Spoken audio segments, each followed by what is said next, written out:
missä tapahtuu Repe? Ja sieltä meitä lähestyy itse Hitler 2000-luvun muodossaan. Näkyy siellä olevan kyydissäkin jotain uusnatseja.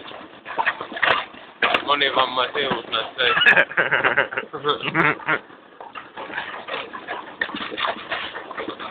Onneksi mulla on tää huivipäässä, niin kukaan ei tiedä ketä mä oon. Mitä sä Hitleristä joka autossa? Joku vitun homma on sannottanut meidän tiemme päästä liikkeelle.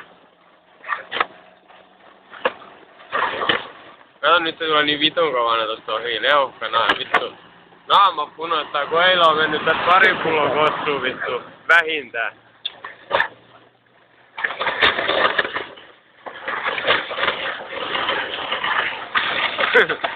Vittu jos toi video pääsee YouTubeen. Se meinaa vähän. Vittu mä oon kuset. Älä vitsi.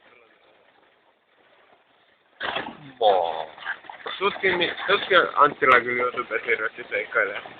Paitsi se Kongelan video, missä puhui kerran, niin se on aina tärkeää laittaa YouTubeen.